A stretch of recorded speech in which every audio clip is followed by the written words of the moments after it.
On today's podcast, we have a dear friend of mine, fresh from the Scotland rugby team. Today, we have Adam Hastings. We're joined now by the MasterCard player of the match, Adam Hastings. Hastings gets into the corner. I went to the toilet, came back, and Blair was behind the DJ booth. Bro, what? And he's just like this. But Glasgow might fancy more here through Adam Hastings.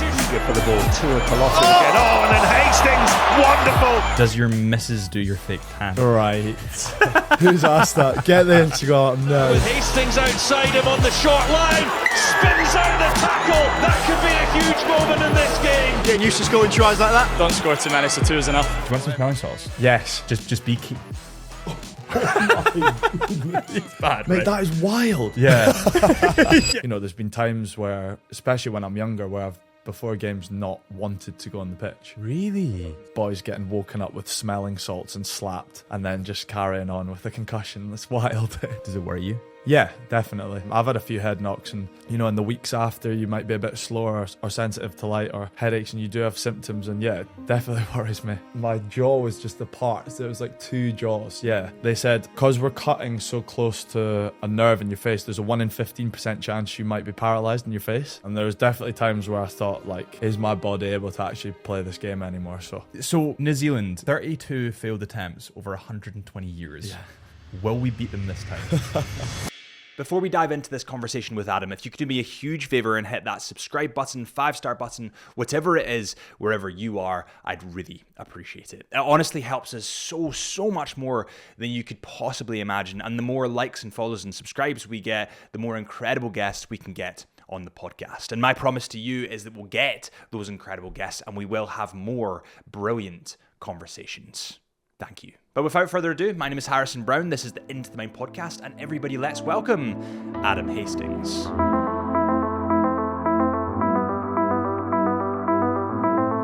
Thanks so much for coming in, man. Thank you for having me, bro. Good to see you again. Yeah, you too. 3 years in the making. Is that how long it was? Yeah. Bloody hell. Right. Okay, we're here. What do you want to talk about? Not what we spoke about last time.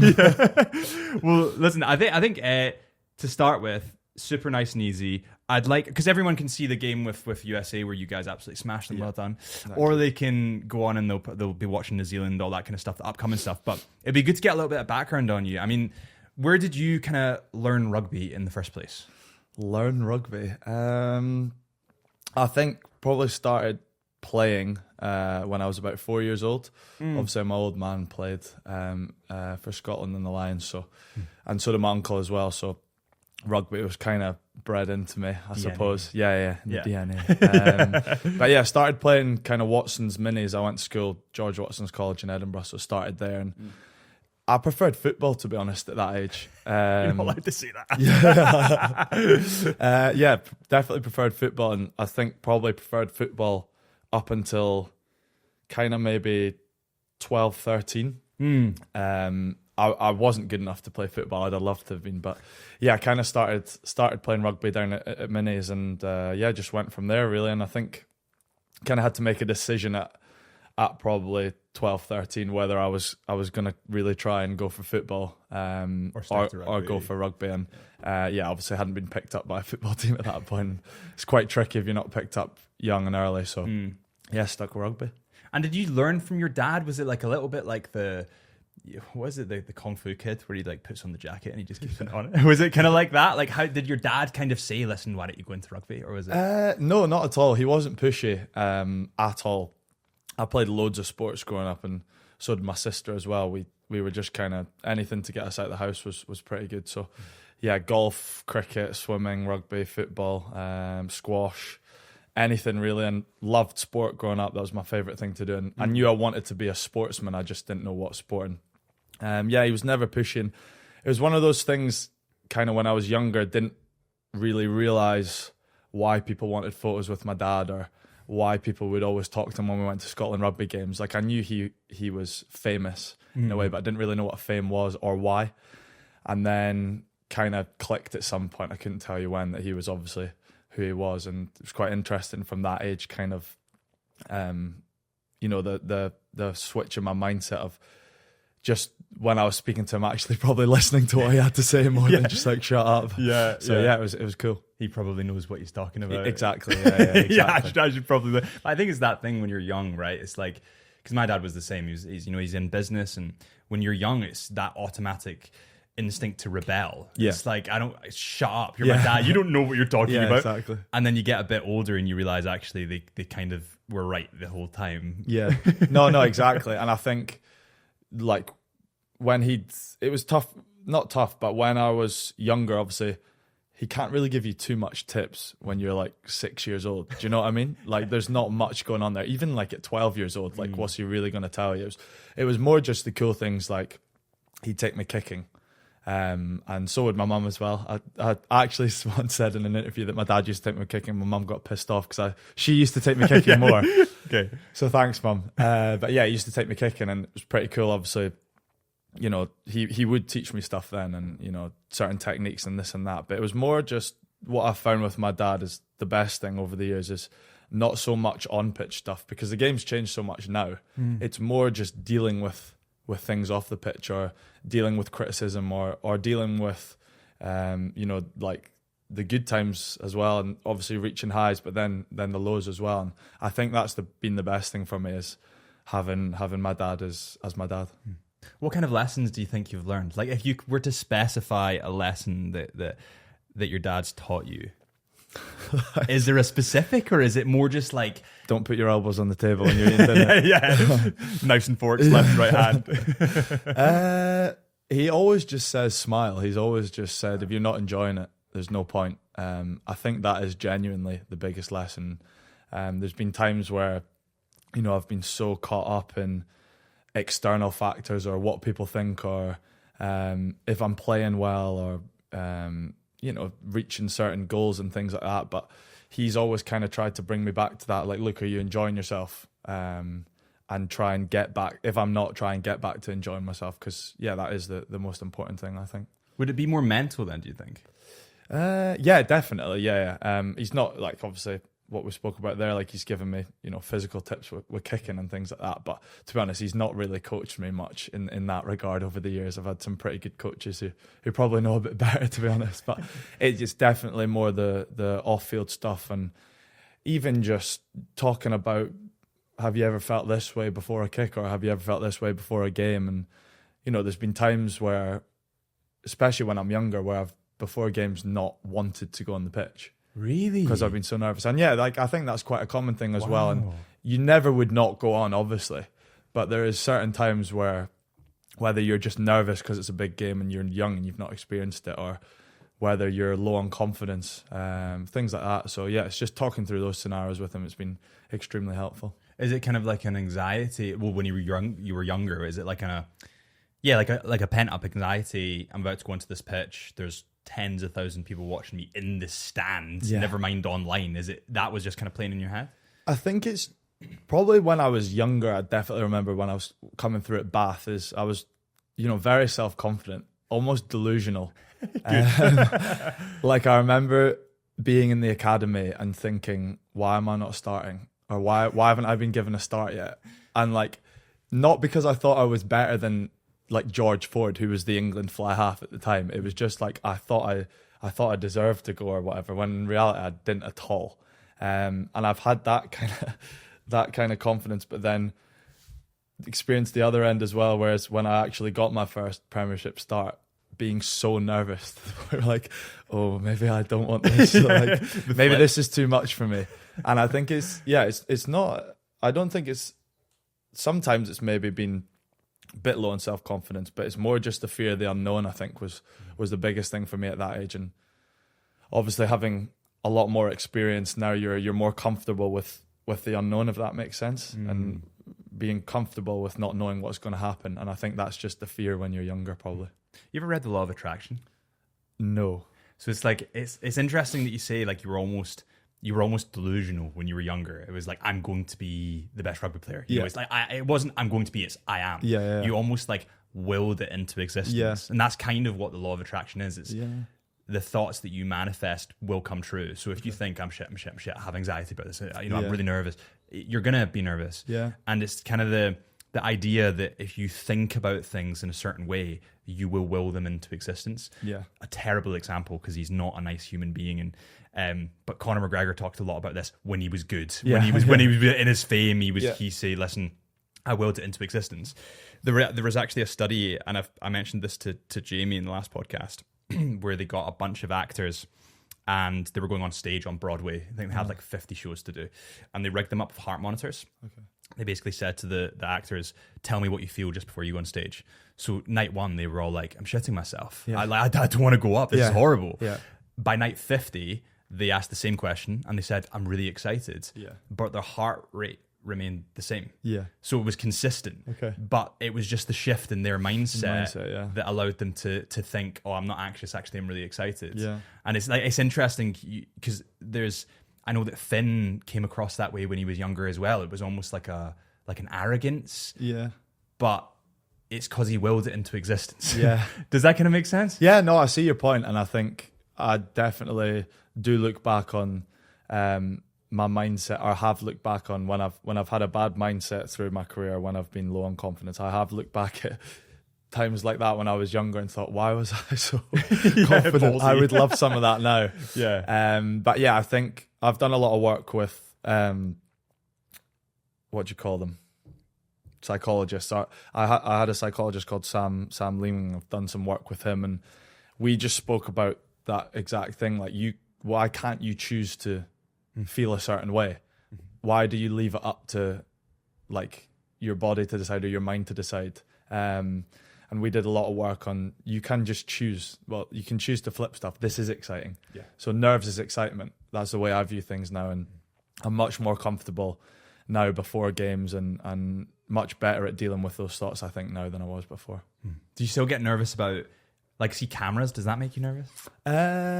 No, I don't think so. Not as much? Maybe a tiny bit. Yeah. Like, this is a tiny bit, but obviously I know you. Yeah. So, and, we get along, so it's easier. But I think if it was like I didn't know the person, it might put me under a bit more pressure. Yeah. Because I got that. I used to get that at the start. I actually did a speech recently. There's a Panerai boutique that opened in Edinburgh, so opposite Chisholm Hunter, just off of Princess Street, and they wanted me to do a speech. And the big bosses of Panerai were there from Switzerland, and there was a big, and I was like, oh my god. No. So I was like, no, I'm really excited. Yeah. I'm really excited.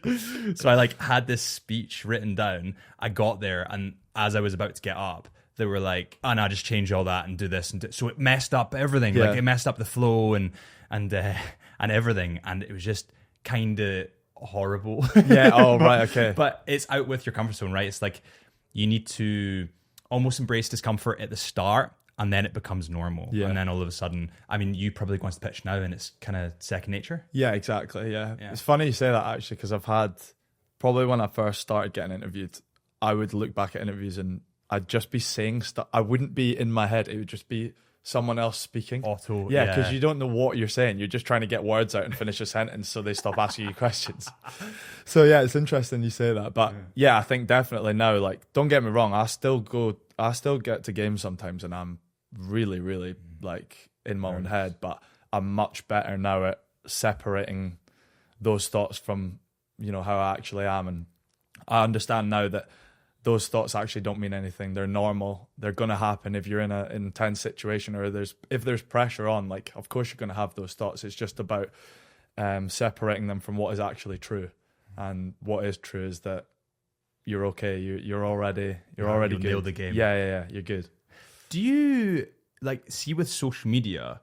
You're obviously on Instagram. Like, we've been following each other for ages. Do you keep up with that sort of stuff after a game, or do you try and have like a disconnect? No, not anymore. I mean, I was bad for it when I was younger. Like, remember my first season at Glasgow, because I only played a few games at Bath and no one was really talking about what I was doing. I was having 2-minute cameos off. They actually put me on once. It was horrendous. I was playing behind George Ford and Rhys Priestland at Bath, who were two of the best fly halves I've played with. And they were brilliant. And they were brilliant with me as well. And I was on the bench in my first year a few times, because I think Rhys was injured and George was starting. And there was 30 seconds left to go and Bath scored. And they were like, Adam, you're going on. So I went on. And by the time George Wood had kicked the conversion, they blew the whistle. So I just got fully kitted on and went off. They blew the whistle. And I was just like, fuck's sake. Yeah. But I got 250 quid every appearance. Oh, that's pretty And I good. got 2 appearances in that month. So I bought a PlayStation. So it was worth it. Okay. But sorry, what was the question? I can't even remember. Yeah. It was something about Oh, do I get no? Social media. Oh, yeah, social Social media. media. So yeah, when I first joined Glasgow, in my first kind of breakthrough year, I was terrible for it. I'd get home, search my name on Twitter, read every article, listen to every podcast, and at first, my breakthrough first few games were amazing. Like I was playing so well, I couldn't believe how well I was playing. It was so fun, but it was also reading all that stuff, and I almost hyped myself up as well. And then it was obviously inevitably going to become crashing down, and had a really bad game against Edinburgh in 1872, and we lost. And it was really, really tough, like those 3-4 weeks, because I didn't play actually. I think I had another bad game, and then Dave Rennie, my coach at the time, just said, look, we need to just give you a little break. It's probably been too much too soon. And he was brilliant, but he kind of shielded me in that regard, which was good for me. But it was really, really tough. And I struggled with that for a while, probably a season or two, just reading comments and things like that. But I'm much better at that now. I don't really go near it. I just don't. That's the one thing I've learned is don't read them, because even if you get 100 good ones, you gravitate towards the one. Exactly. It's and as the viewership gets actively increases, like I don't know what the stats are for rugby viewerships, but it's huge now. It's like humongous. You're going to get a percentage, but that percentage represents a lot of people. Yeah. So instead of it being 100 people, 1% is one. Yeah. It's 100,000 people, and you've got 10,000 people that don't like you. Exactly. It's like so. Yeah, just don't read them. Like the one thing I've learned. Yeah, I know, 100%. And it is horrible as well, because especially when you're like, I mean, like you look at some of the kids now making their debuts, they're like 18, 19. And it's been before. Yeah, exactly. And like at that age, you're not equipped to deal with that much hate in a way. And I'm not saying I got like thousands of hate messages. It's like you said, you only need one, but if some boys are getting like a lot week on week on week, you've got to be a pretty strong character to get through that, and it's tough. Yeah, it really is tough. And it's all it sticks with. It does stick in your mind. Yeah, of course. And even though it sticks in your mind, even though you know the person that's commenting, is some like sitting in their mum's basement, like it's eating a 50-year-old guy. Yeah, it's like with 3 kids. Yeah, and it's like there's what? a reason that you're on the pitch and he isn't. Or you should have passed at that point. It's like, well, you're not playing the game. You would never get good enough, and you don't have the commitment to play. Yeah, no, exactly. Like I remember saying this to Blair so long ago. He was episode 2. Yeah, which is fucking wild. He was episode 2, and I remember saying to him, like, people do not see the amount of hours that rugby players put in, because all they see is the 90 minutes on the pitch when Scotland are playing England. Yeah. Like, or when Scotland are playing Italy, whatever it might be. And it's almost like what was the quote I said? I fucking nailed this as well. It was, perceived luck is hundreds of hours of work seen for the first time. Yeah. It's like people will see you and be like, oh, you got a lucky pass. Yeah. And it's like, no, you've tried that hundreds of times. Yeah. And you failed hundreds of times, but it's just the one time you get it. Yeah, exactly. No, you're right. And I think, I mean, I've spoken to Blair about this before, just about dealing with that sort of stuff. And I think even coaches now, and, we've got a psychologist in at Glasgow, and they help you through these things and deal with them.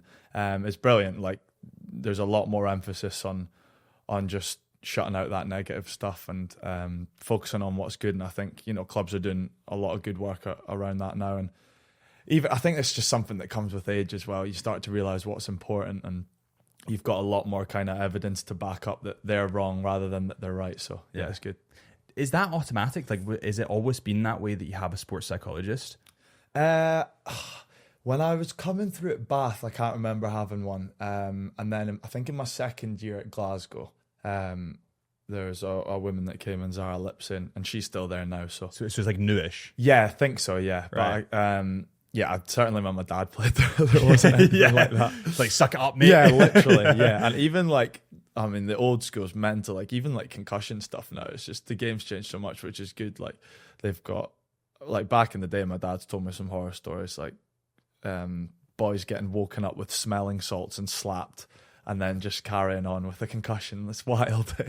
And now obviously we've got the gum shields that flash red if you get a head knock, and then you've got to go off for an HIA. So it's a lot better now. I was gonna ask you about that. So what actually is it in the gum shield? Is it just like a light? It's like a microchip, yeah, and there's obviously a little light in there, and if you get a head knock that's sufficient enough to be deemed, a risk, your mouth guard will flash red. And then you've got to go off. Yeah, it's very clever, but it's good for us, obviously. What are you thinking about it? I like it until it'll go off if I'm taking a kick. You're like, then that would be a bit of a nightmare. But yeah, it's obviously especially with head knocks now and the stuff coming out about players of old who have now got dementia and things like that is obviously a lot. It's good that they're taking these precautions. Yeah. Does it worry you?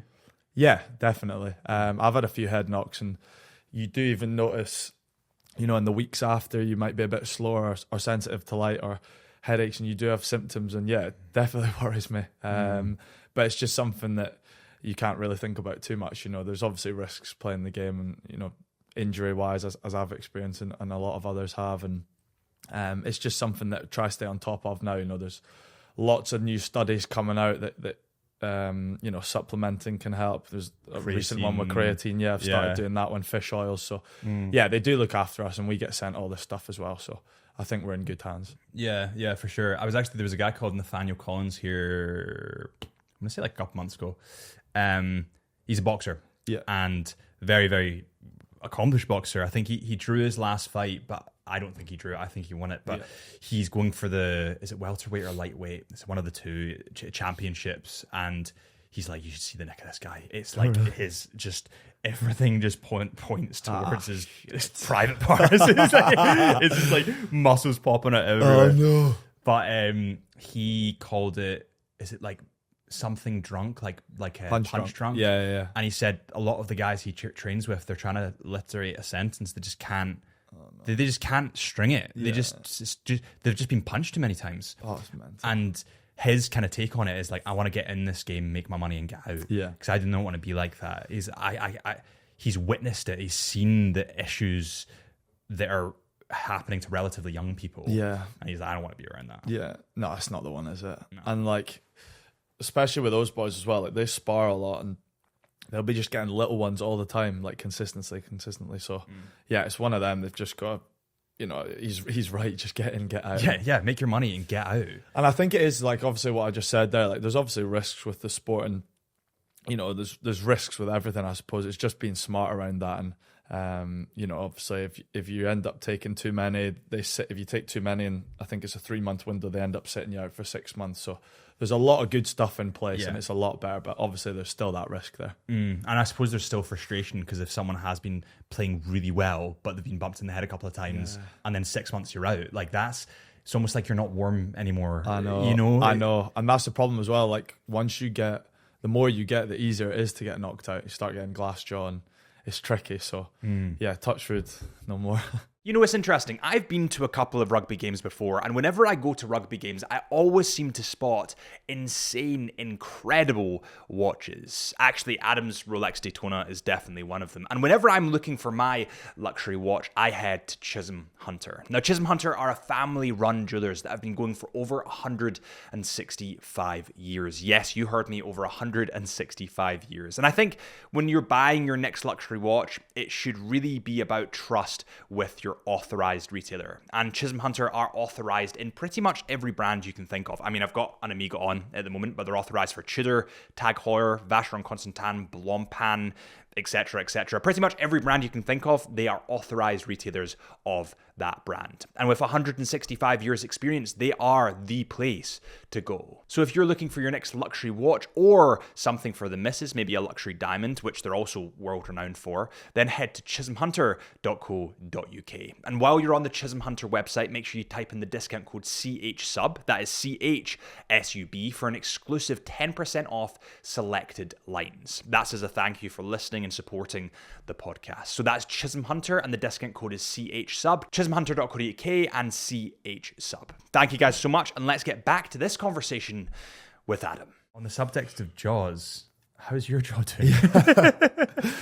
I'm all right now, thank you. Yeah. That was pretty horrendous. Who were we playing? Playing Scarlets, and the 8 picked off a scrum, and he was kind of running at my right shoulder, and I went to hit, and as the last minute, he's kind of cut across and hit me square here, and then I've just woken up in the nurse's office. Gone. I was eating grass, eating mouthful of grass and Astro. I can't really remember it. I just remember kind of coming to as I was walking down the tunnel into the doctor's You were walking? room. I managed to walk. I don't know how. They kind of just led me off. They gave me a bit of time to like come to. but I was still out of it. Could you like function your jaw, or was it just like open? So when I came to, I can't remember when it would have been, but when I came to, all I remember is Kyle Stain was in the room, Sione was in the room, and then there was like just loads of people around me. And I just kept saying, "Oh, you need to let my girlfriend know and my mum," because my mum was at the game. And then I didn't really know what was going on. They had me on the gas and air, so I was high as a kite. Yeah. Got in an ambulance, and then I was still kind of loving life at that point. Because, You were on oxygen. yeah, literally. They give you this thing called the green whistle, and it is the best thing on earth. You're like 2 puffs and you're just gone. But anyway, I was in the ambulance, got to the hospital, and I was kind of sat in one of the rooms. They were waiting to take me up to one of the pre-surgery rooms, and I kind of came to and realised what happened. I was like, have I broke my jaw? And they were like, yeah. And they'd been telling me that the whole way, obviously. You just didn't have to. So they gave me a mirror, and I just saw it, and I had just like, my jaw was just apart. So it was like 2 jaws, yeah. So they say when you break your jaw, it's like a polo or a donut. So when you break a donut, it breaks in 2 places. So I broke it here and here. And yeah, it was awful. Had 6 weeks of soft food diet or liquid diet, basically. So I think I lost 4 kilos in a week or in 5 days or something like that. It was mental. And I think I lost about 7 kilos overall in those 6 weeks, which was wild. Yeah. My God. The worst of it was when I was in hospital, my girlfriend was coming back from Sri Lanka. She'd been traveling. And when I saw my face, she was coming back the next day, and I was just like, I'm single. It's over. She's breaking up with me. It's over.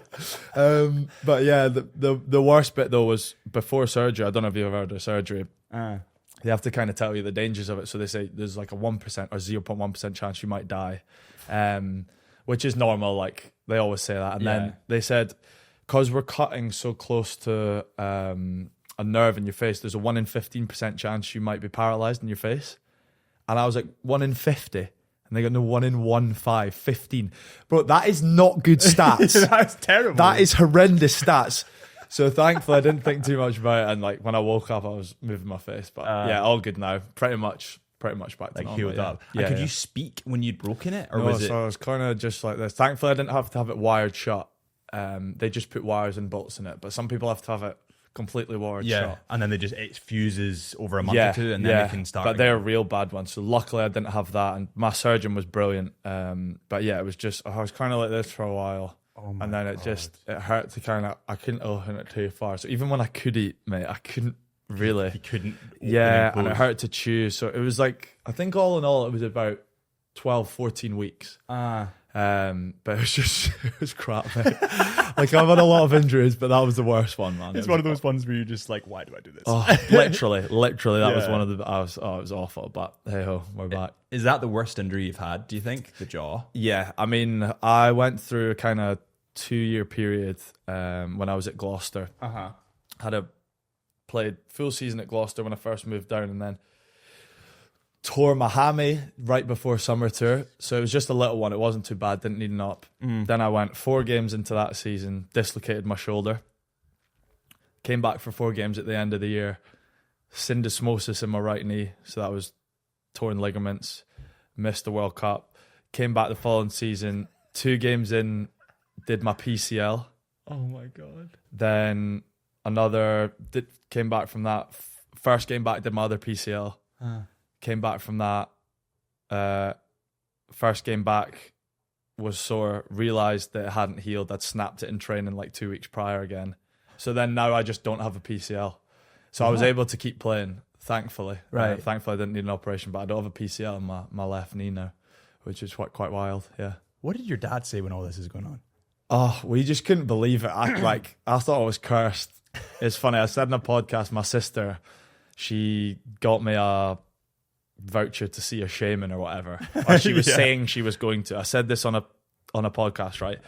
This is why I don't like podcasts, mate. And literally for like 6 months after that, any time I was on telly playing, they were like, he went to see a shaman in Barcelona. I was like, I didn't. But mate, I was getting messages off other religious people being like, do not do that, it's black magic. Like, honestly, I must have had like 50 messages from people being like, it's really dangerous, don't do that. So I was like, yeah.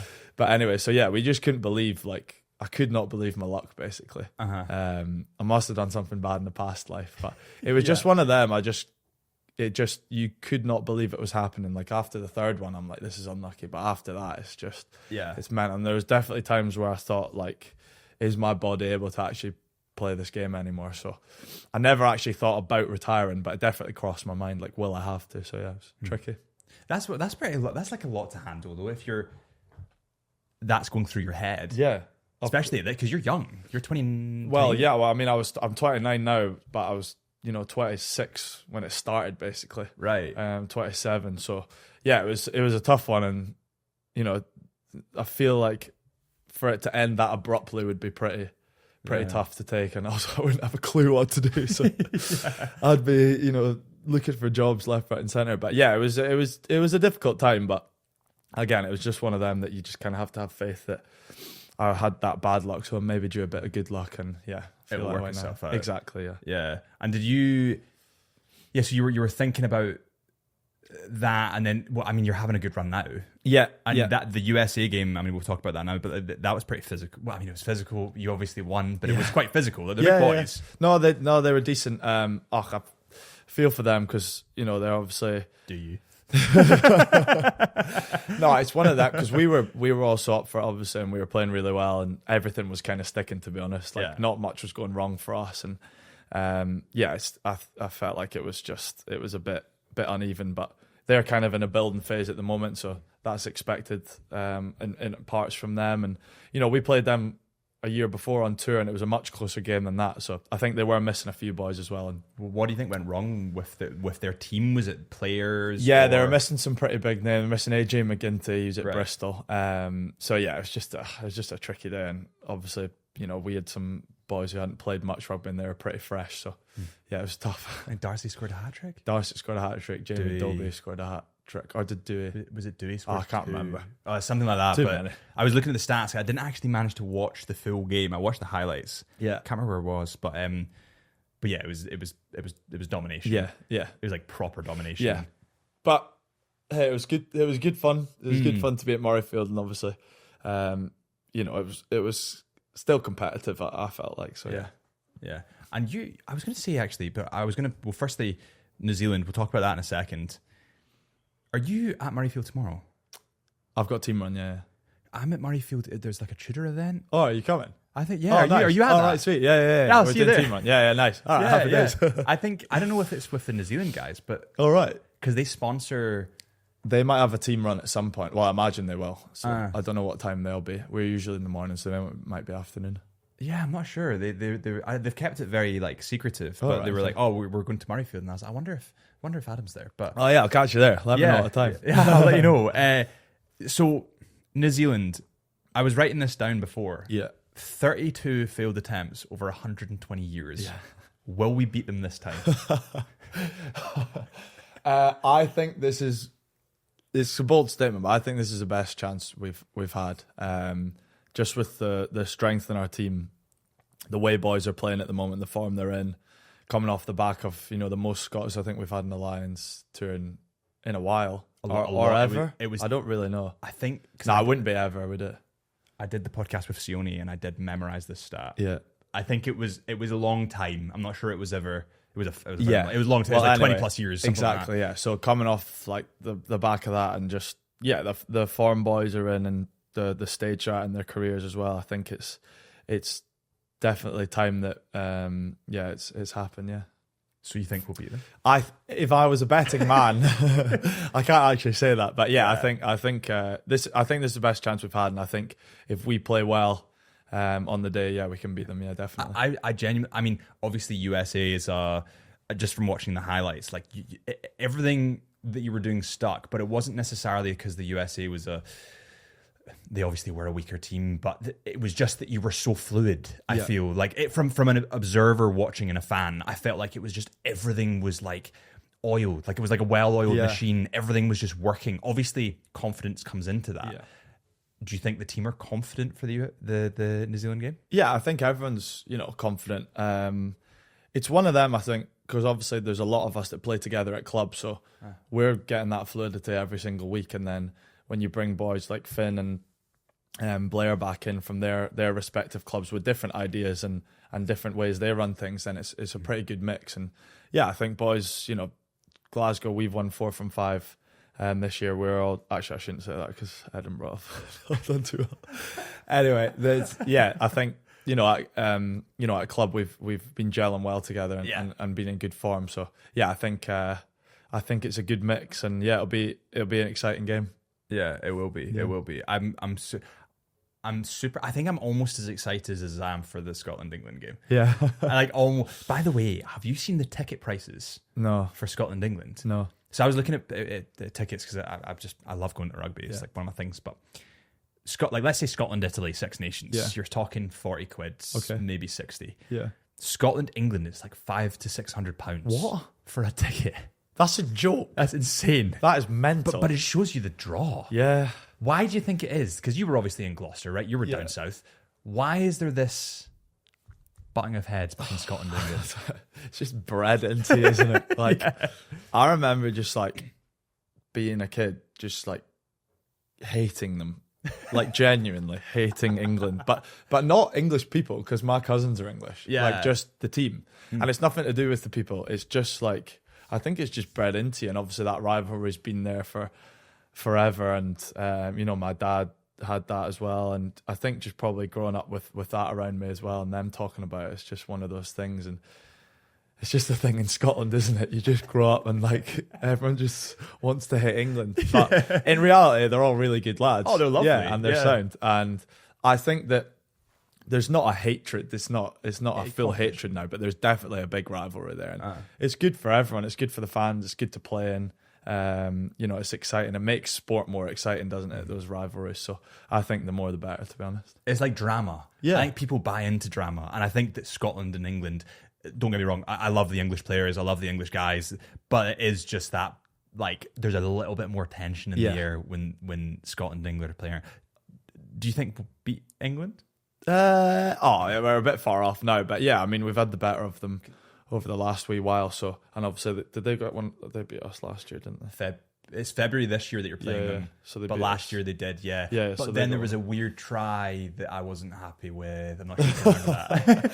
I can't comment. No, yeah. Look, I mean, but to be fair, they're in really good form at the moment as well. They've been brilliant, and they had a lot of boys on the Lions tour as well. So, and they've got some like really good young players coming through as well. So. Yeah, it'll be a tricky game, but I think like we spoke about rivalries, like the media's got a big part to play in that as well, like bigging things up and fans as well. And I think it's better. You look at, we were talking about it the other day, like in terms of viewing, like the NRL, they do it so well. Like they big up all these rivalries. The media really gets behind it. They kind of get after some boys and big up some other boys, and they really create this kind of circus around it.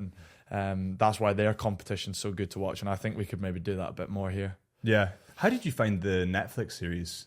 I didn't watch too much of it. I thought it was okay, but I think, like I'm sure you felt as well, you kind of need some more behind the scenes stuff, a bit more raw.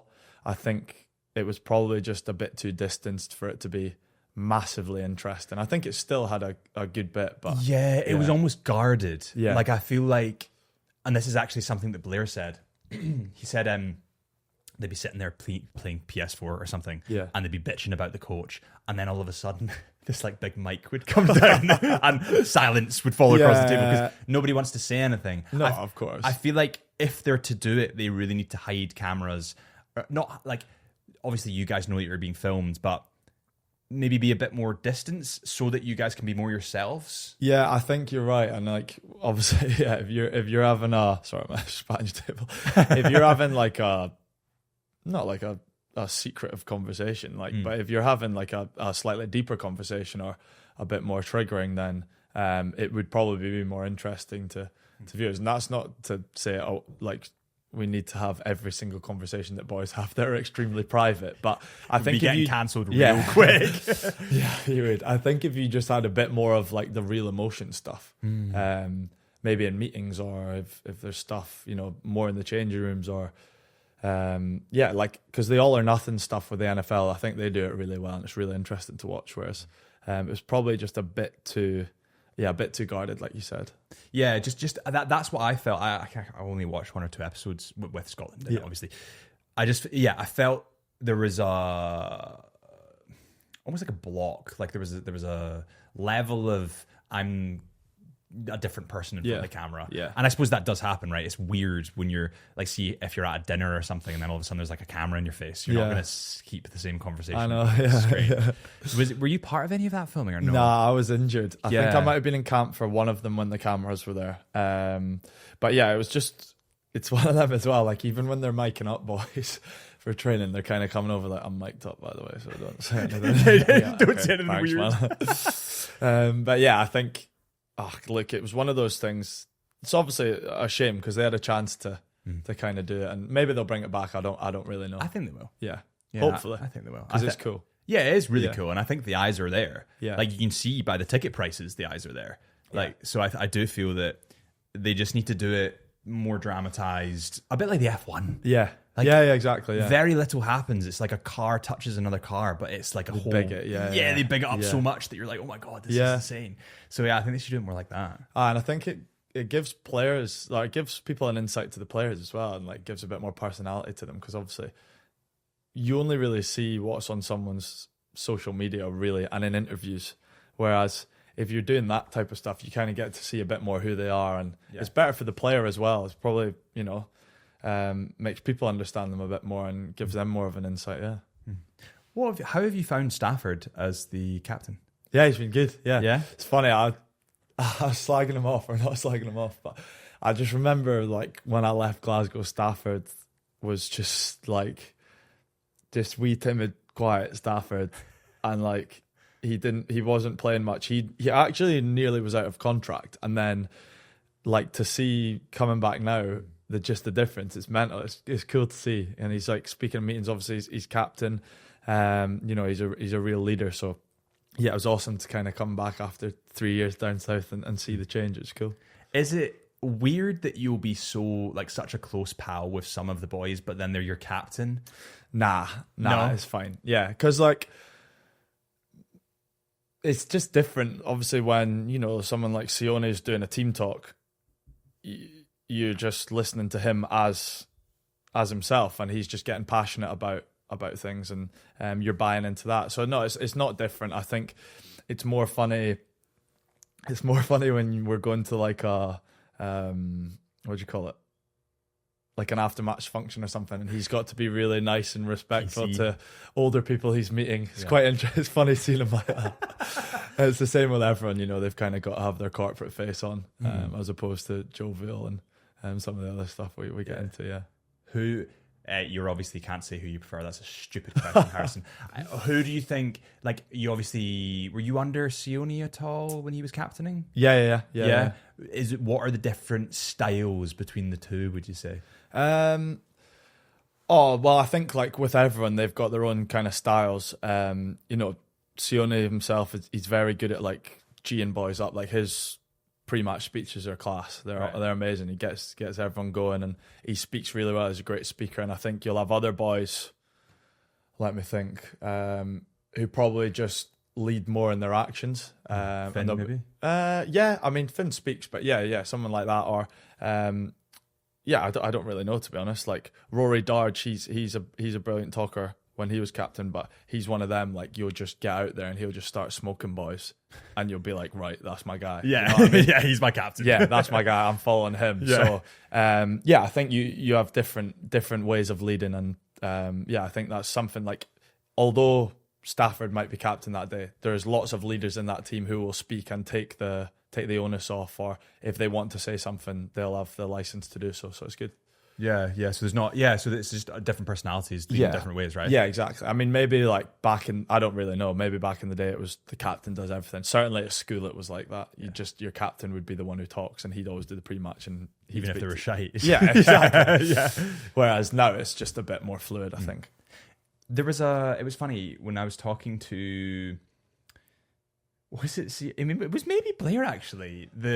I was asking why he fell into the position he did, and he was like, "Because they put me in it at school." Yeah. Is it the same with you? That's just like I think so. Yeah, and obviously, genetics have a bit to play in that. I don't think I'd be too well in that back row. You know what I mean? If I was having to hit things all the time, but I think a lot of it is to do with that, to be honest, which is quite interesting. So there's a lot of pressure on those primary rugby coaches to get it right, I suppose. But yeah, I think I played 13 when we first started getting positions.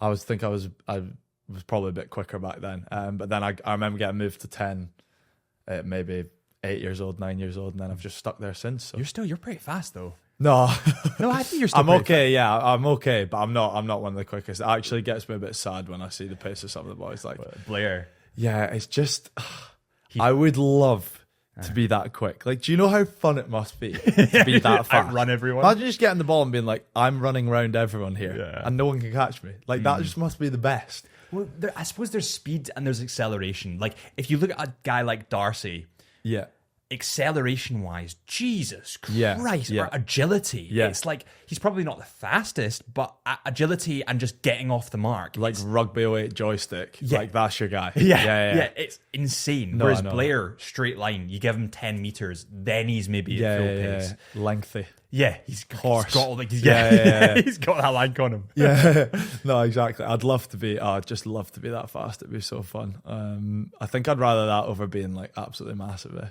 Yeah. But Dewey's got both. Yeah, such a blast fucker.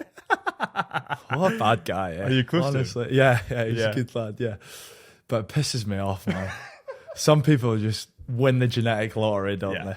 Yeah, stacked. Looks like Superman. Yeah. Fair play to him, eh? Good on him. No, he deserves it. Who do you think's won oh my God, who's the guy that does the podcast with Ryan? I can't remember. Max Laheath. Talk about genetic lottery. Oh my God. It's unfair, eh? And he's a forward. It's so unfair, right? Like, how does that happen? Genuine, how does that happen? Yeah. Like, I'm out here counting my macros protein down to the gram, and like, boys are out there eating Domino's pizzas just shredded. And it's not like he's just like built. It's like he's to be fair, he works pretty hard though. Yeah. He loves the gym. Because I actually was at Bath with him when I was 18 coming through. Right. And yeah, he's a really hard worker. Like he gets after it. Lifts a lot. Yeah, he gets after it. How's training at the moment? You mentioned you're counting macros. Is that like No, I'm not. Are you not actually? No, I was like, wow, that's a lot. No. I've been trying to put on weight actually this year, so it's been quite fun. And food in camp is amazing. Obviously, people at home won't know too much, but yeah, obviously at training with Glasgow, we get, I think it's 2 meals a day, so we get breakfast and lunch. Whereas in camp, obviously you're there the whole time in the hotel, so you're getting breakfast, lunch, and dinner, snacks. Post dinner, there's dessert, and then at about 9 o'clock they'll roll some overnight oats upstairs. So it's pretty good. And if you're not careful, you can pack it on quite easily. So, I think a few boys have been stung with that first time coming into camp, and they get home and they're 4 kilos heavier. So, but yeah, it's awesome. It's just one of the, obviously, we've got to stay fueled and things like that. But it's definitely easy to take it too far in camp. How have you found gaining weight? It's pretty easy. You find it easy? Yeah, I mean, I know some boys struggle with it, but for me, it's just, there's actually a young lad at Glasgow called Ferguson. He calls it the muffin glitch. He has a muffin after every meal, and he thinks that helps. So if anyone at home's trying to put on weight, get on the muffin glitch. On the pounds. Yeah. I just can't. I've been I've been kind of, since you saw me like 3 years ago, I've remained exactly the same. And it's not like I'm going to the gym 6 times a week, eating healthy. I just can't seem to put on fucking weight. Yeah. It's so weird. People have just different, like, I reckon if Dewey were to eat the way that I was, he'd maybe put on weight. There's some guys that are just more prone to putting on some muscle mass. Yeah, no, you're right. I just can't do it. Yeah, it's a tricky one, man. Especially like, because it's easy for us because we just have everything at our disposal. We got nutritionists and things like that, yeah, they're well on top of that. And if you drop a couple kilos, you know, they're straight on to you, like, what's going on? Like, why are you lighter? What's wrong with you? What is going on? So yeah, it's pretty easy for us. But I can imagine, like, especially, you know, with yourself, if you're working all the time, it might be pretty tricky. Yeah. So they like weigh you? Do they actually? Yeah, we get weighed. We've got to do kind of jumps every Tuesday, I think, and we do jumps for height, and that measures your power. So we get weighed before that, and they monitor that. But yeah, it's brilliant. They get fat tested every 4 weeks or 6 weeks or so. Some boys get fast tested a bit more often. Luckily, I'm not one of them. So yeah, no, it's good. They keep on top of it. Who are you closest to in the team? Blair, definitely. Yeah. We kind of started. We got to know each other. I think it was at a under 18s camp with Scotland, and then we just kind of been pals ever since. And then especially when I came back up to Glasgow from Bath, you know, we really started hanging out a lot more. And we were kind of the really young boys in that Scotland squad for a while when we were coming through. It was us and a couple others, but we just hung out the whole time there. And like scared to leave our rooms. We'd just come out for dinner, go back to the room and chill. So spent a lot of time together. And even like when we went to the World Cup in Japan in 2019, how old were we then? About 22. I think from the start of the pre-season of that to the end, I think it was about 3 months, 4 months. So we spent a lot of time together. You got to know each other. So yeah, we've been on a few holidays, but close with a lot of boys in the squad. But yeah, Blair's probably the closest. And how was his wedding? It was so good, man. Yeah, it was 3 days. 3 days in the south of France, near Toulouse, in a place called Arles. Okay. Or Arles. It looked stunning. It was so good. 3 days, 40 degrees though, man. Oh, in a suit and tie? Yeah. Oh my Magnus God. Bradbury was sweating through the back of his suit jacket. It was wild, bro. But yeah, it was so much fun. So much fun. And it's just cool because there's a lot of boys I hadn't seen before and mates from back in the day as well. So yeah, it was pretty cool. It's good. Is there any... it might be incriminating, but is there any stories from the wedding that are funny, or is it quite... It was just loose, mate. Like I was part of the groomsmen, so we were staying in the chateau on site. So on the Friday there was a white party, and then I saw that. Yeah, afterwards, obviously it's Blair's wedding, like biggest day of his life the next day. And I was like, I was his best man. So I was like, I'll go to bed when you go to bed, mate. I'll do what you want. And it was like 4:30. We were like going to bed. So he's obviously, and we're getting up at 8 o'clock in the morning, having to help with stuff around the chateau. So that was a tricky day for me as well, because obviously I had my speech in the afternoon, so I couldn't get too drunk. So I was just hanging all day basically in 40-degree heat. But it was good. And then obviously that Saturday night was a late one as well. And then I had to come back in on Monday to pre-season, do all my fitness testing, so that was fun. On a hangover. So that was fun. I mean, I'm sure they knew that at the time, but I got through it, so it was worth it. How was the speech? It was fine, yeah. I've only had to speak at one other one to do MC, and I actually had heat stroke for that one, so it was never going to be as bad as that. But yeah, it was good, man. It was like slurring your words. Yeah, I was nervous because it's obviously quite a big thing to do. Yeah, and I'd never it's an had to honor do as well. To be exactly. Chosen. Yeah. So was it a joint one, or is it just you? No, just Magnus Bradbury did one kind of the night before, but yeah, mine was on the main day, so yeah, it was good. Right, and was it like? Cause there's a couple of my pals that are getting married now. I spoke to you earlier, and it's in the back of my mind. It's like, if I am chosen as a best man, what are you allowed to say? Well, this is what. So when he asked me, I was like, "This is going to be the easiest thing I've ever done," because like I've got so many stories. Yeah, but you're not allowed to say half of them. Exactly. So when I went down to put it on paper, I was like, I can't tell these stories because his mum's there. So and it's grad or something. Yeah, exactly. So it was tricky. I thought it would take. I started writing it on the way over on the plane. So I went out and stayed in Marseille a few days before, so I started writing it on the way over on the plane, and then quickly realised that it was going to take me a lot longer than I thought. So it took me about 3 days, but it was fine. I sorted it, I think. Did you have a good balance of like funny but not too funny that it's inappropriate? Yeah, obviously I wasn't going to tell anything appropriate. It was pretty PG. It was pretty PG, but just kind of had to work around a few things. So it was good. Because I've seen so many online, like. Well, I watched them all as well online, and there are some you're like, "What are you doing?"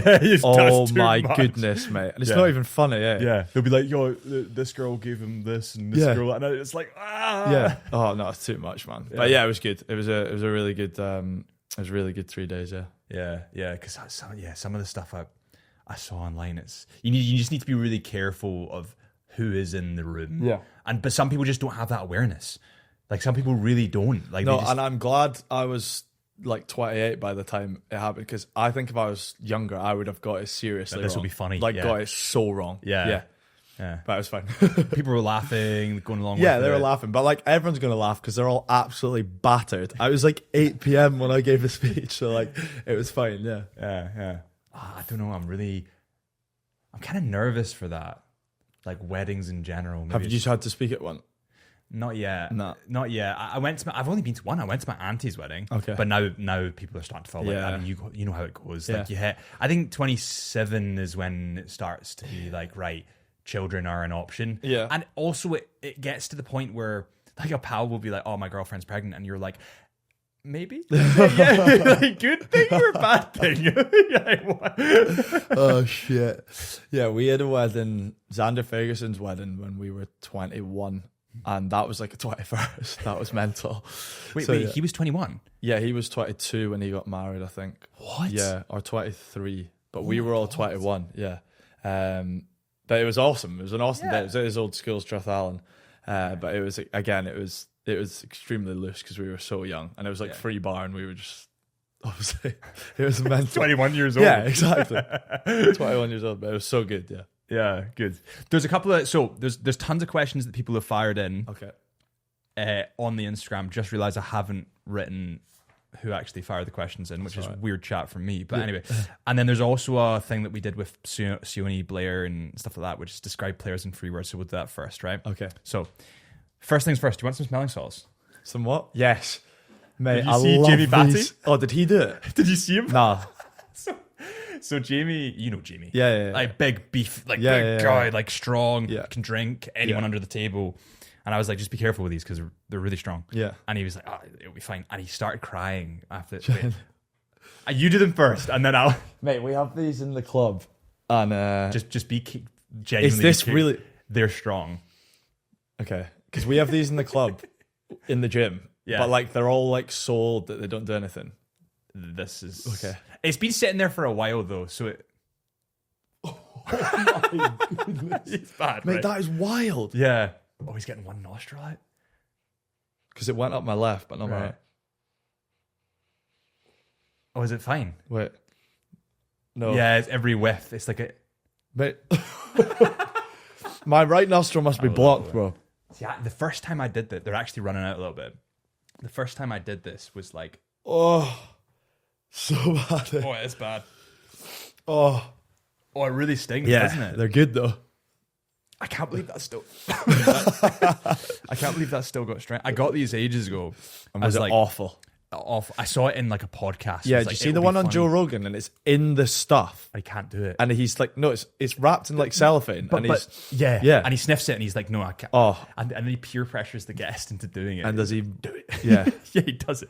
But yeah, so you do these all the time when you do weights? Nah, not all the time. I'll Nah, just do it it's if I've fun, got like a yeah. block. We've got them before games though. Yeah. Some boys get into it, like, you know what I mean? I'm gonna guess that it's like the Pierre Schumans of the world that are really getting into it. Nah, I don't know if he does it. I've not actually seen him, but yeah, all the big boys, I love it. Have you tried their whiskey brand?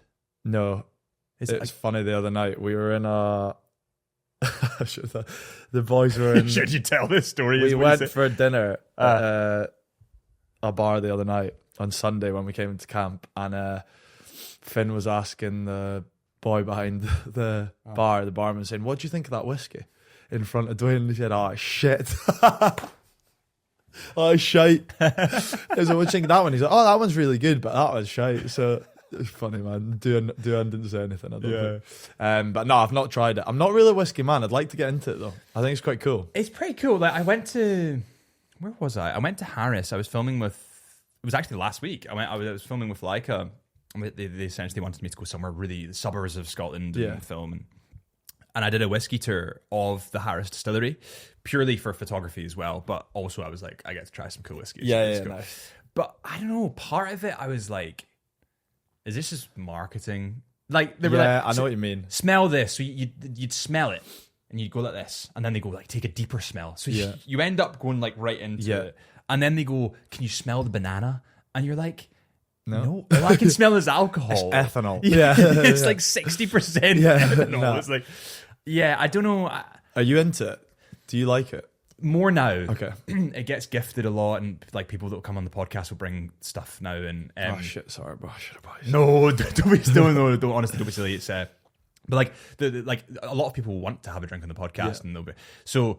I've tried a lot, and you do start to pick up different flavors, and like I don't fucking know, it sounds so wanky, but you start to pick up different stuff. But really, my kind of like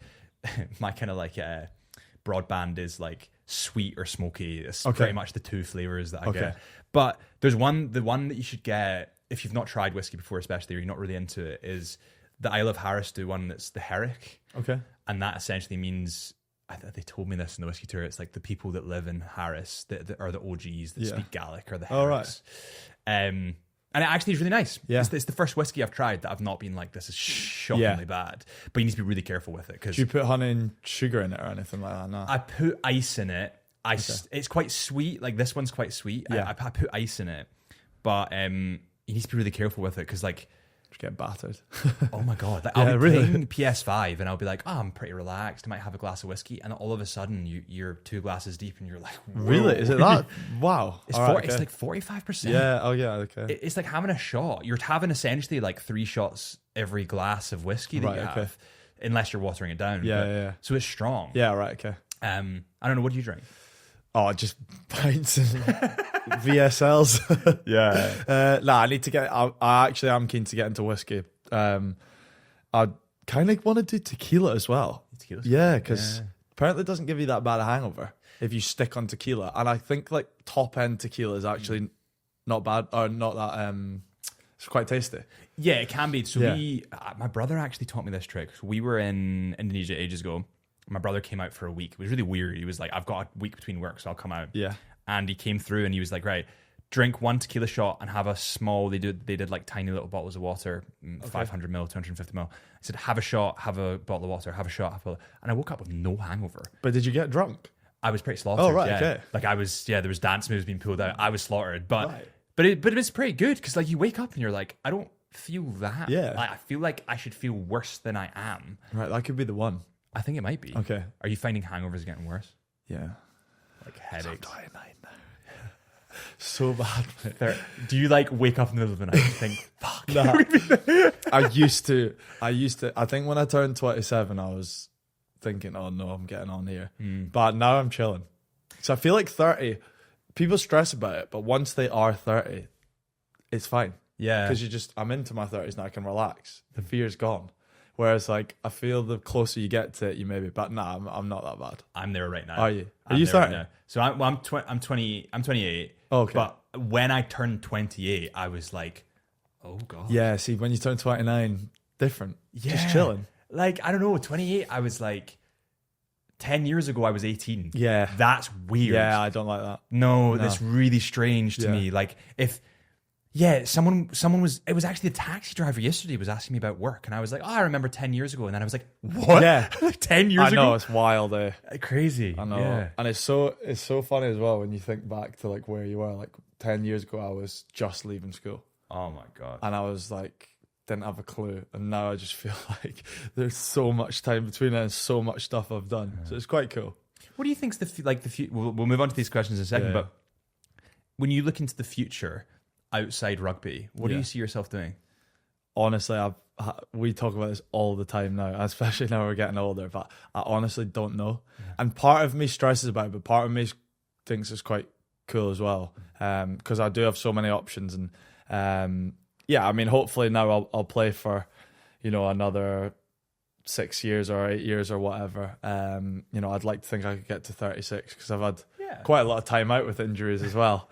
I've had about 3 years. But yeah, I don't know, to be honest. I could see myself doing media stuff, or I just couldn't see myself working in an office. I don't think I'd have to be, you know, outdoors, or not even outdoors, but just on the go, I reckon.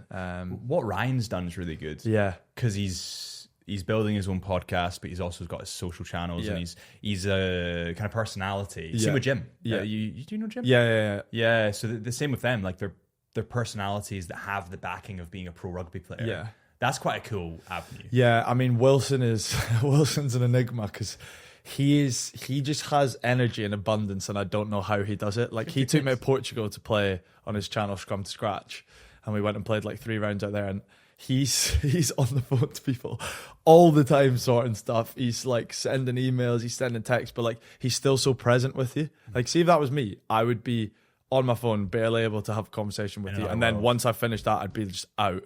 Where he's like doing all that whilst trying to organise a different course for us to play because there was a hurricane that day. Genuine. Like, it's just mental. So like, I think certain people are good at it. I'd love to run a business, or I'd love to start my own business, but who knows what. I think maybe something, you know, clothing wise, or a product that I was passionate about. I think that's the thing. But when I've worried about it in the past, it stressed me out, but I just know if I find something I'm passionate about, that it'll be easy. Yeah, and I think like yourself with the stuff you do now, like you obviously, I'm sure at times it feels like work, but it must be pretty cool. Like because the stuff you do is amazing and it's fun. We get to sit down with people like you, or like really pro people within their specific niche. It's like it's a really cool. You get numb to it a little bit sometimes, but it's a pretty fucking cool place to be. Yeah. But you could see with the platform that you have, especially at the moment, whether it's clothing or, you know, I know that there's pure sports, there's like oils and stuff, and you should I'd capitalize on it now because the eyes are on you. Yeah, and if you're to do that in the background now, there'll be it's off to a good mark, right? Because you have the eyes on you. You're right. Yeah. I mean, I do have some stuff going on in the background, but I think you're right. Yeah, it's probably at this age now I have started to think about that a bit more and put more of a bit of focus on that. But it's just deciding what to do and who to do it with as well. Yeah, and that can be a tricky one because a lot of people, man, they get into. I've seen it happen firsthand. They'll get into business with people, and then all of a sudden the business starts doing well, but one of them's fucked off, and it's like, well, they own half of it, and it's then it's like, well, what? Never gone to business with friends? Is that what they say? Yeah, or don't employ. Like I've got people that work with me that I would just never employ because I'm too close to them. All right, okay. Like they know my deepest, darkest secrets. They won't respect me. No way. Like they've seen me, like naked on a night out or something. Like there's no way they'll respect it. But yeah, I'd have a look at it and see what whether it's clothing or oils or recovery stuff, like see what you enjoy. And then if you need any advice, man, just give us a call. Top man. Thank you very much. Platform it or whatever you want to do. Yeah. Happy days. Come sell it on here. Yeah, exactly. Get some oils in the go. Okay, right. Really quick one. I want you to describe, so you need to do this really quick. Okay. This is like quick fire, okay? Yeah. Because this is where some of the stuff gets funny. Okay. Describe players in 3 words. Okay, so let's start with Sione Tuipulotu. Yeah. Loud, funny. You're blanking. Ball player. Yeah, that's a good one. Okay, Duhan van der Merwe. Strong, fast hair. Strong, fast hair. Does he talk about his hair a lot? He's very precious about his hair. It's perfect. Yeah, it's good. But it's the way that he quaffs it well. It's good. Yeah, he hides it. He hides the corners very well. So do I. I've got hat on. Since last time you saw me, it's deteriorated. Yeah. Hairline's deteriorating faster than I can sprint, mate. It's terrible. Yeah. Did he talk to you about going to Turkey? He spoke to me about doing Turkey. Actually? It was so funny. Oh, nah, he won't. We were reminiscing about the good old hairline days. Yeah. Hamish Watson. Dorito back. Oh no, I've got one. Wait, what's it? We always used to say physicality, fend, footwork. Wait, why? Because he used to go. No, he said the 3 Fs: footwork, fend, physicality. Is he still playing? Yeah. He's at Edinburgh. Yeah, he's at Edinburgh. He's the GOAT, bro. Yeah, legend. He's a really cool guy. He's also really into watches. Yeah, he loves it. He flew to Geneva for a watch, I think. Yeah. Did he show you some of his collection? Yeah. Oh man, super cool. He's cool. Ryan Wilson. Loose. funny, charismatic. Charismatic's a good one. He's got the gift of the gab. Yeah. Blair Kinghorn. Lengthy, weird. Friend is a good one. There's a cancel word coming right there. It's funny. The last 3 people, I think I asked Duhan this, I've asked you this, Sione, maybe Ali. All of them have said weird. Okay. He's such a nice guy, though. Yeah. He's just such. Episode 2 of the podcast, it's like a nobody knows of it or anything like that. And he travelled down to Edinburgh. He'd never met me just to do the podcast. Oh, really? Yeah, like wow. so it's so kind of That's him. class. Yeah, and I try to say that as much as possible because it really pays testament to who he is. Yeah. Like he's a super kind guy. Yeah. And there was no reason for him to come. It used to get filmed in my parents' lounge. Oh, really? Like it was just weird, but he really gave us time. Yeah, like nice. it's so nice of him, he's a man. legend. Finn Russell. Passing. Rich. I don't know the last one. Kicking, he's a good kicker. He's Chav. He's a chav. He's an at-heart chav. Yeah, he is. I've actually never met Finn. He's one of the boys that I've just never met. Yeah, he's sound. He's in a France. legend, bro. Yeah. Legend. Xander Ferguson. Xander Ferguson. Horrendous fashion. Moni. Also rich. Okay. Father. He's a father. Yeah, he had twins, right? Daddy vibes, yeah. He had twins? He's a father figure, yeah. Is he proper daddy vibing in? Yeah. Yeah, like he's got the shorts and the Yeah, and the no, hands he's on hips. he's like a 40-year-old man on a 20-year-old shoulders. But yeah, we love him. Nice. Final one, Hugh Jones. Posh. Sarcasm beyond belief. I'm just going to say that. Sarcasm beyond belief. Those are the 3 words. Okay. Yeah. Okay, good. And right, so there's a good few that I put an Instagram story up. Ton of people ask. Totally forgot to write the names, so I do apologize. This is a good one. This has actually come up in the last 3 podcasts. It's interesting to see the who picks who. Who is the scariest rugby player at the moment? At the moment. Tuasova is pretty scary. Yeah. The 12 from Fiji. Scariest.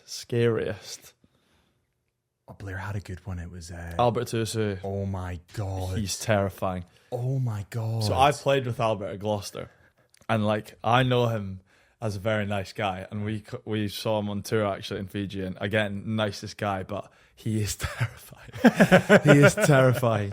Yeah, I'll say Albert as well. When he had the blonde beard as well. Oh my days. No, horrendous. He's just one in a million people are born that size. Yeah. And he is just when he wants to flick a switch, he can, and he just kills people. He takes souls, mate. He takes souls.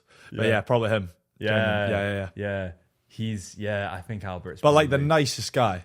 Oh yeah. Similar to all the Fijians, he's just the nicest people in the world. But on the pitch, he'll kill you. But when it's go time, yeah. If he sees a 6-foot skinny guy in his way, he's getting it. Do you know what I mean?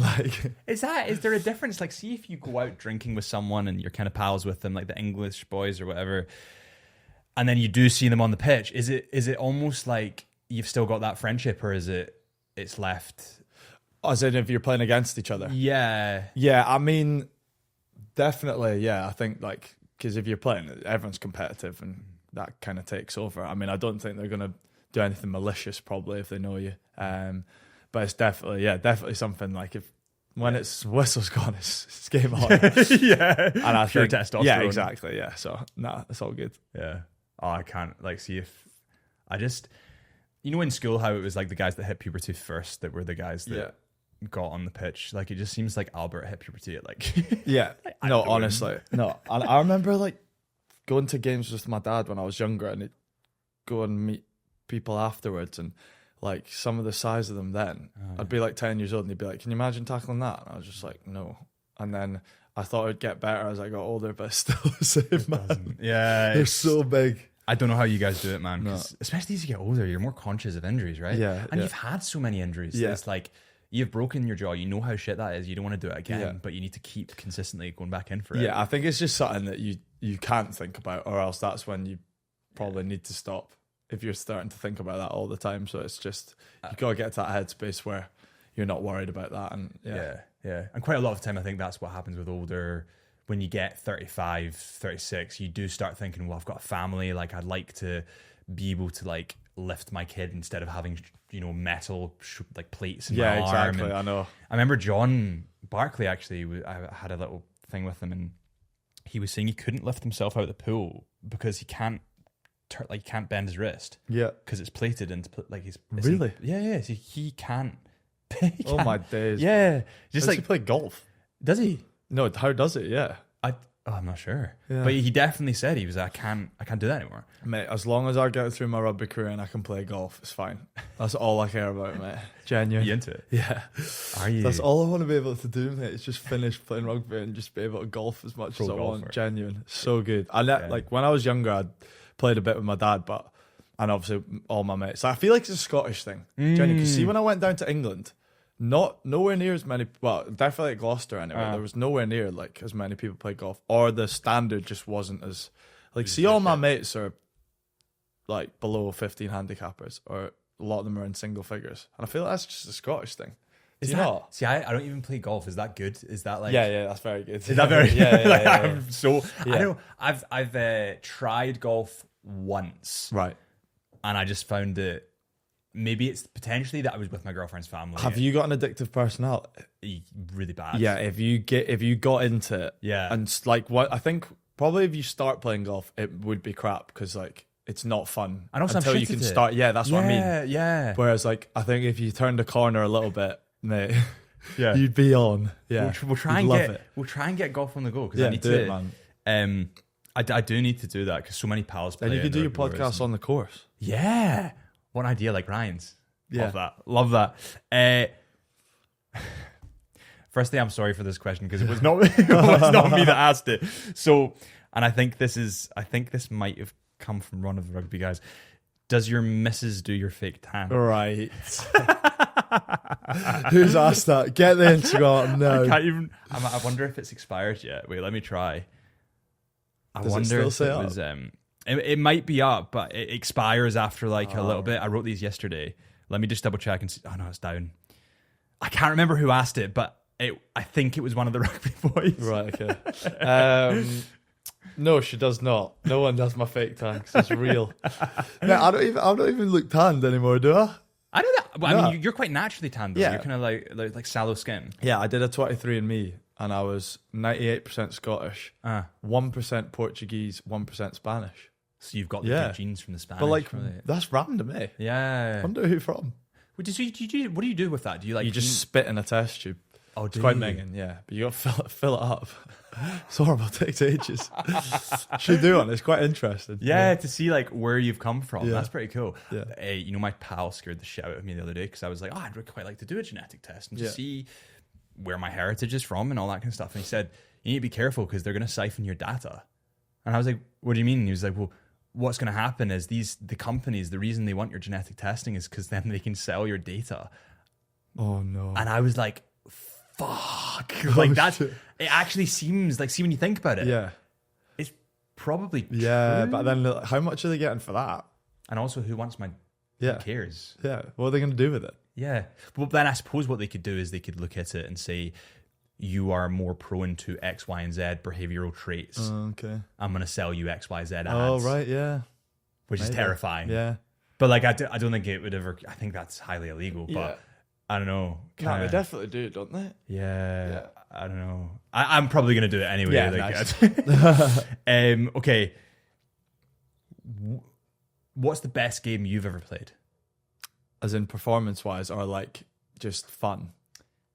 Let's see, the bit both. Let's do performance and fun. Okay. Best game I've ever played.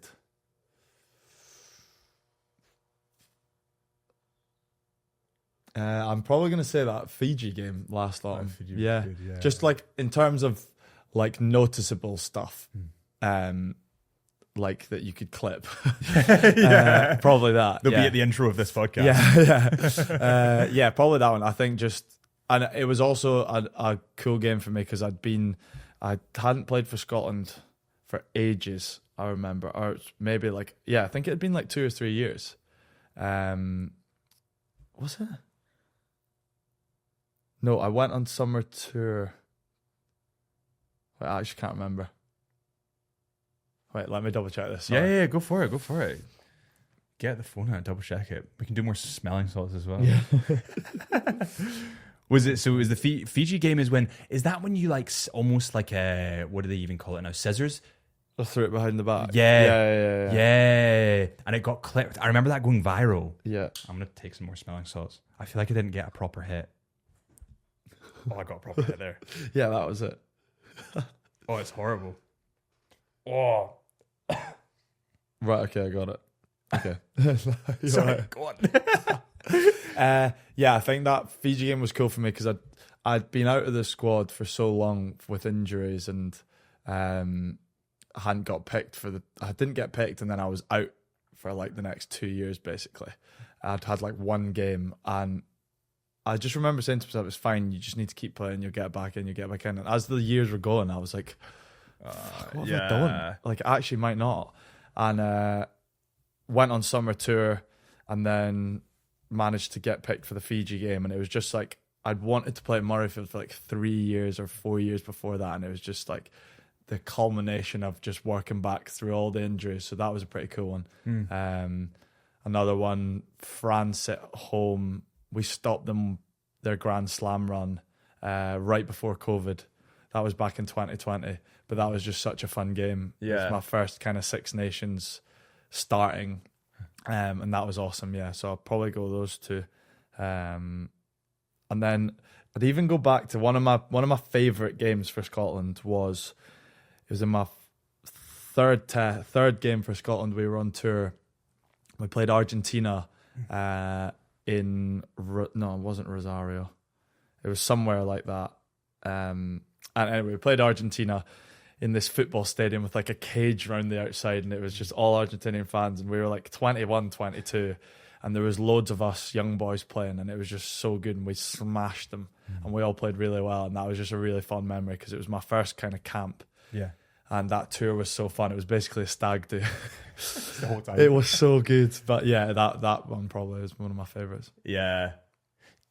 Where were you when the video went up of like... Was it Blair that was like, oh, I just need to roll over and get my water? And then he turned back. Shaving foam thing.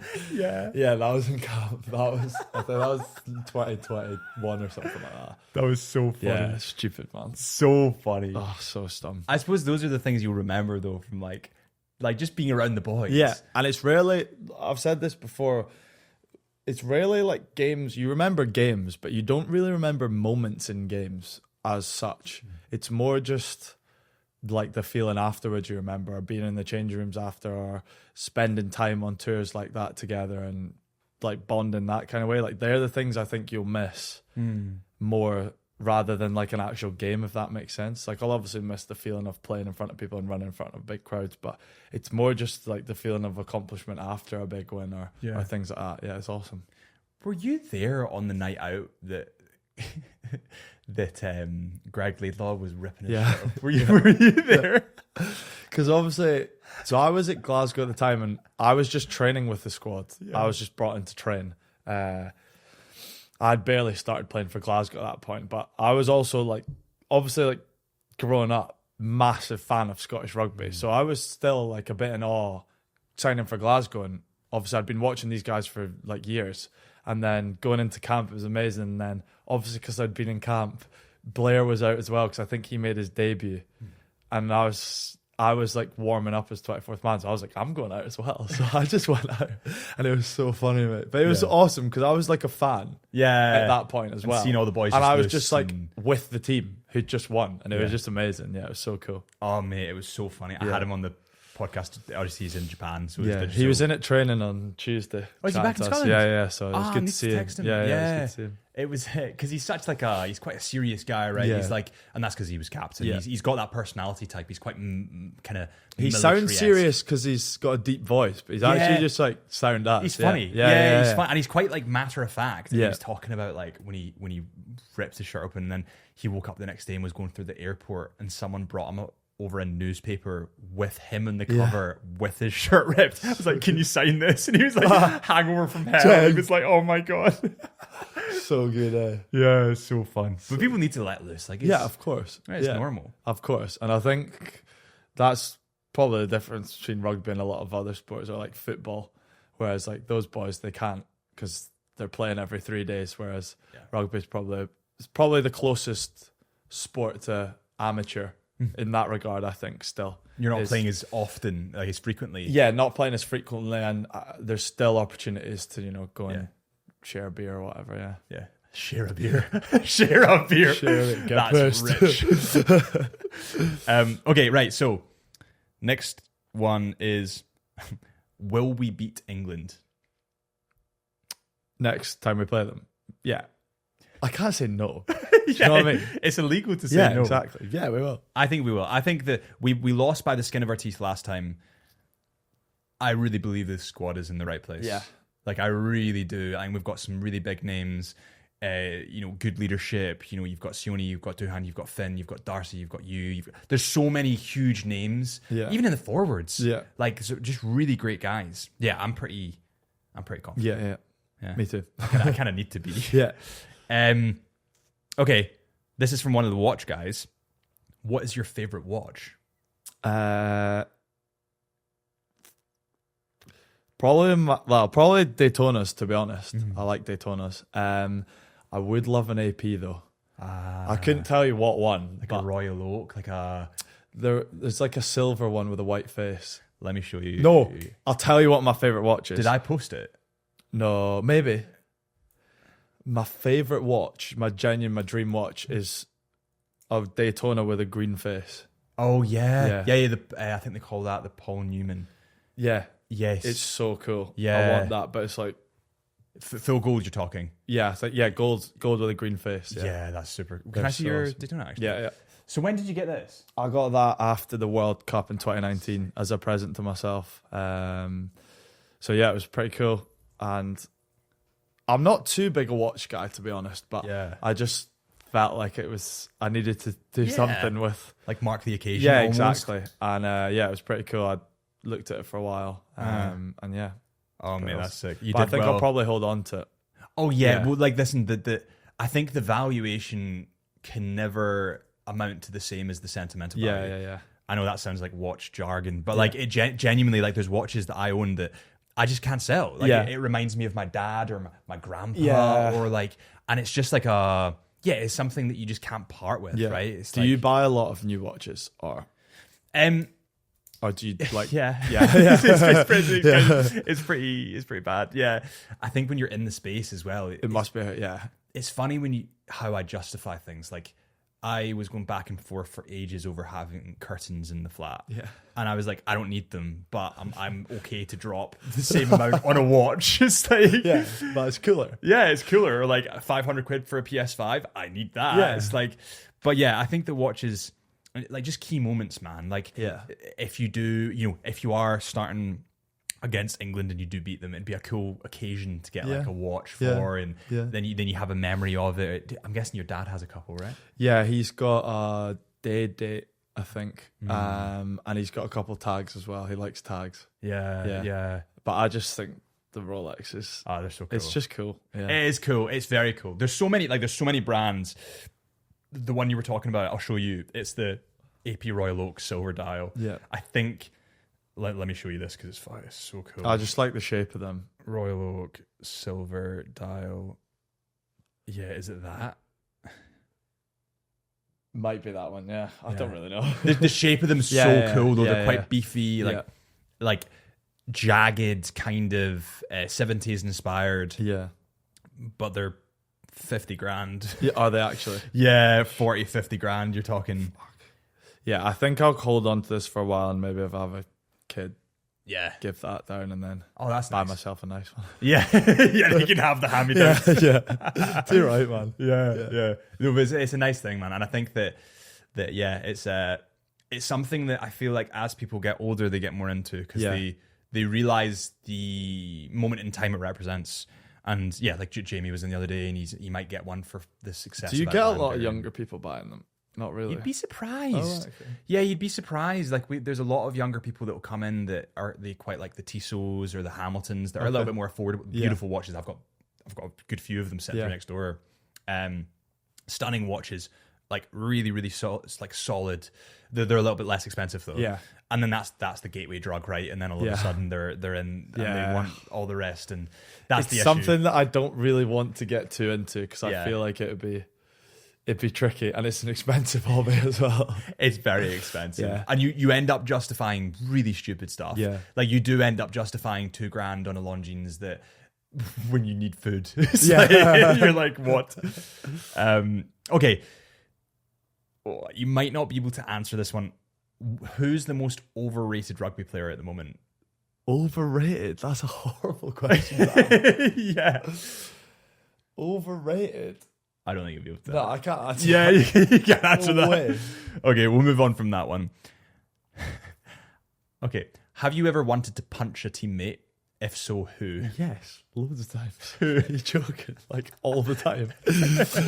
No, like not actually, but like when you're hanging out with people like the whole time. Like there's been times on tour where you're just doing each other's head in, and there probably has been people that have punched each other. In fact, there definitely has. Yeah. Yeah, there's been lots of times. It's just like when you're in intense situations or really high pressure situations and things aren't, functioning, or, there's a lot at stake. Tempers can flare, and we're all very competitive. And whether that's in training, like if you're training against one of your close mates, sometimes that can boil over. And I was a very angry kind of teenager into early 20s, but now I'm not at all. So Like the mellow. not recently, but George Turner, we laugh about this a lot. There's George Turner, the hooker, in the Scotland squad at the moment. We were about a week out from a semi-final. Okay. And I had a sore AC joint, and we were playing a touch game, and it was us versus them, and he was on the opposite team, and he late tackled me in touch. Okay. And smashed my shoulder, and I got very angry instantly. So I started swearing and shouting at him. And for those people that know George, but for those that don't, he's quite scary, and he's got a switch. If there's anyone who has a switch that is very easy to flick, it's him. And he kind of deadpan starts walking towards me just very robotically.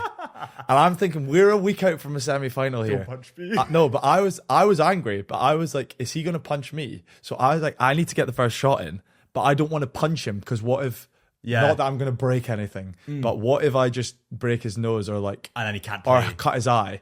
And this was all going on in my head. So I just slapped him. I slapped him in his face as hard as I could, and I cracked him. And I was like, "That is a beauty. That'll deter him." He just kept walking. So I wound up again, smack. And as I caught him with this second one, it could have gone bad for me. Yeah. It would have gone bad for me. About 5 people came in and saved my life, basically. So we still laugh about that to this day. I know you. Yeah, he sweet straight away afterwards. He was like, "Mate, sorry." And I was like, "Bro, I'm so sorry." Yeah. But it was just quite funny. Yeah.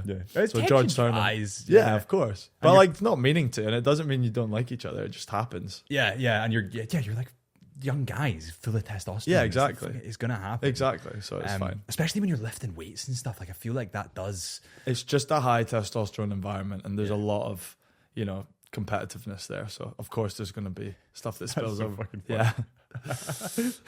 Okay. Honest opinions on Finn Russell.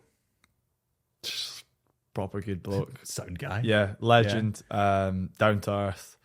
Obviously, extremely talented. Like, he's so good, which is annoying because he's my Frustratingly position. good. Yeah, Yeah. but no, he's class, and like he's always been so helpful to me. Like when I joined Glasgow, it's really nice straight away.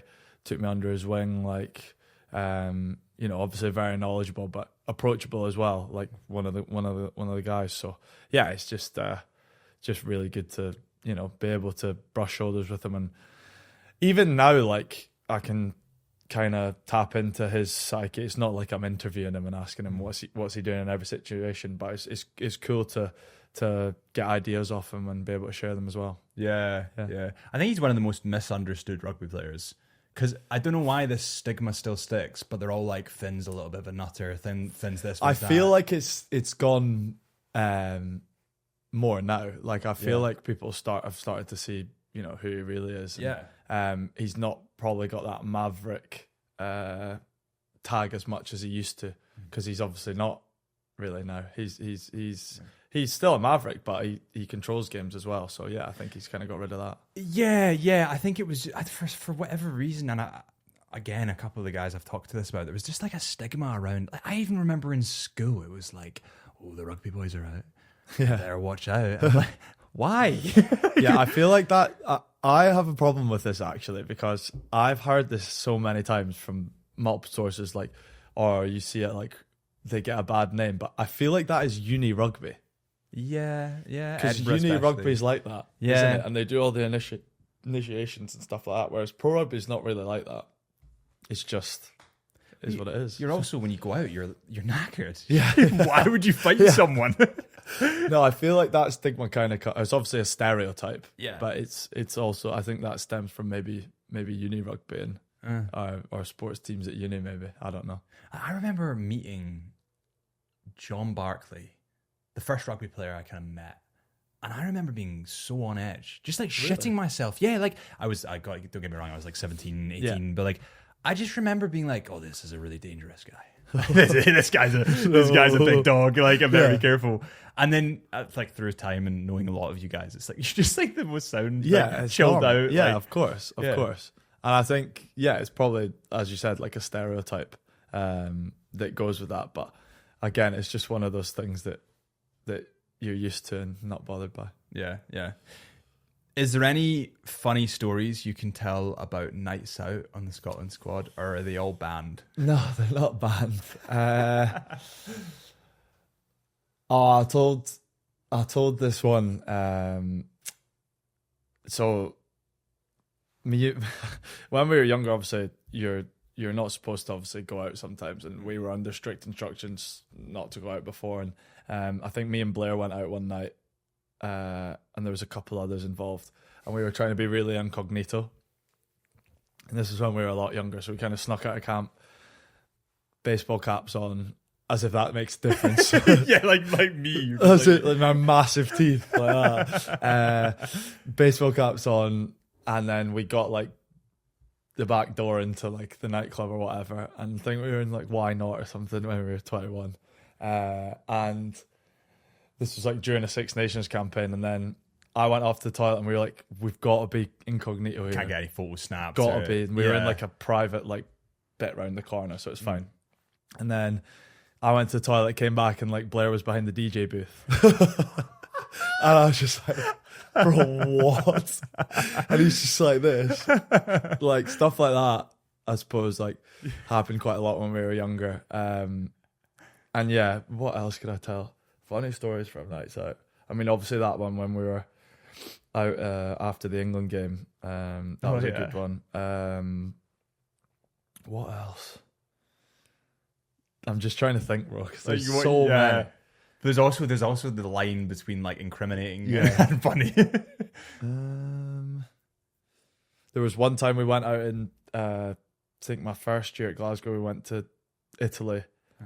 And we were at a nightclub, and we came out and we were in this chippy, and we went out and we were getting on the bus at 8 a.m. to leave. It was like 3 a.m, and we couldn't get a taxi. So we went to this chippy too late, it closed, and it was like 4 a.m. by this point. We couldn't get a taxi. So we had to stand in the street. We just stood there, sat on this bench for 4 hours until the kit man could come pick us up. And it was like 6 a.m, and we were so cold. We were just in t-shirts, and we'd wrapped ourselves in t-shirts, and we were huddled up together because we were trying to ring taxis. Italian numbers were like, nah. And then all of a sudden this like golden light appeared from this window, and it was a bakery, and they'd opened this tiny little window, and we went up and we were like, please, can we have some bread? And they were giving us bread. Like freshly baked focaccia out this window, and I've never tasted such good bread before in my life. But yeah, they're probably the only two I can tell. It's funny, like the stories when you're so young and like running home from parties, and it's like 6 miles. You used to like Easy. run home. Easy. Or you'd tell your mum and dad you were at somebody's house, but realistically you were in a field just wrecked. Yeah. And it's like, yeah, it's funny, like that just doesn't appeal to me anymore. No, I know. At this age, I look at that and I'm like, I don't want to do that. Nah, me too. I'm all for sitting in the pub for a bit, but anything past midnight, that's past my bedtime, mate. Mate, I'm the same. And I also like actively with the boys, I'll be like, let's go out earlier so that we can have a couple of drinks and get back for like 10 or 11 p.m. so that I can sleep. No, I'm the same. I still like going on holidays, but I think I've probably got 1 or 2 more Ibiza trips in me, and then done. I've never done Ibiza. Have you not? Not yet. You should go.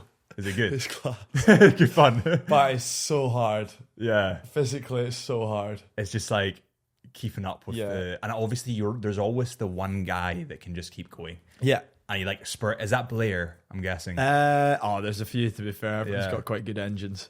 Yeah. But yeah, no, I think I've probably got 1 or 2 in me, and then chill. And then you're tapping out. Yeah. It'll probably just be stag do's from now on, to be honest, because everyone's starting to get married. So that scares me. Yeah. Like stag do's really scare me. Yeah, I know. Why does it's a scare shift? Me? Yeah. It's like I'm not going to sleep for so long, and this is going to be hard. Yeah. It's like the first day of the stag do, you're excited. The second day, you're like, fuck my life. The third day, you're like, right, I want to leave. Oh no, 2 days max. Yeah. Done. Yeah. I'm the same. All right, man. Well, awesome.